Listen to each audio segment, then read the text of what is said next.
حضرت اقدس مسیح علیہ السلام فرماتے ہیں اخلاق ہی ساری ترقیات کا زینہ ہے۔ میری دانش میں یہی پہلو حقوق العباد کا ہے جو حقوق اللہ کے پہلو کو تقویت دیتا ہے۔ اعلیٰ اخلاق ہوں تو اس سے بندوں کے حق ادا ہوتے ہیں، اور جب بندوں کے حق ادا ہوں تو اللہ تعالیٰ کے حق کو بھی تقویت ملتی ہے، اس سے پھر اللہ تعالیٰ کی طرف سے توجہ پیدا ہوتی ہے۔ فرمایا جو شخص نوع انسان کے ساتھ اخلاق سے پیش آتا ہے خدا تعالیٰ اس کے ایمان کو ضائع نہیں کرتا۔ جب انسان خدا تعالیٰ کی رضا کے لیے کام کرتا ہے اور اپنے ضعیف بھائی کی ہمدردی کرتا ہے تو اس اخلاص سے اس کا ایمان قوی ہو جاتا ہے۔ مگر یاد رکھنا چاہیے کہ نمائش اور نمود کے لیے جو اخلاق برتے جائیں وہ اخلاق خدا تعالیٰ کے نہیں ہوتے۔ دکھاوے کے لیے اخلاق نہیں ہونے چاہیے، دل سے ایک آواز نکلنی چاہیے، دل سے ہمدردی پیدا ہونی چاہیے۔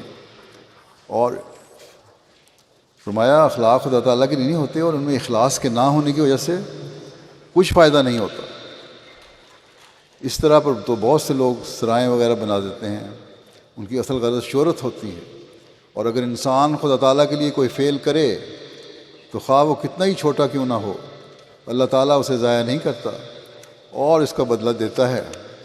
میں نے تذکرۃ الاولیاء میں پڑھا ہے کہ ایک ولی اللہ نے فرماتے ہیں کہ ایک دفعہ بارش ہوئی اور کئی روز تک رہی۔ ان بارش کے دنوں میں نے دیکھا کہ ایک 80 برس کا بوڑھا گبر ہے جو آتش پرست ہے، جو کوٹھے پر چڑیوں کے لیے دانے ڈال رہا ہے۔ میں نے اس سے اس خیال سے کہ کافر ہے، کافر کے اعمال حبط ہو جاتے ہیں، اس سے کہا کہ کیا تیرے اس عمل سے تجھے کچھ ثواب ہوگا؟ اس گبر نے جواب دیا کہ ہاں ضرور ہوگا۔ پھر وہی ولی اللہ بیان کرتے ہیں کہ ایک مرتبہ جو میں حج کو گیا تو دیکھا کہ وہی انسان بندہ طواف کر رہا تھا۔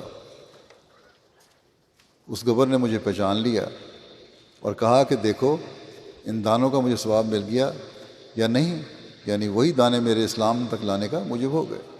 اسی نیکی کی وجہ سے اللہ تعالیٰ نے مجھے اسلام قبول کرنے کی توفیق دی۔ لا الہ الا اللہ محمد رسول اللہ۔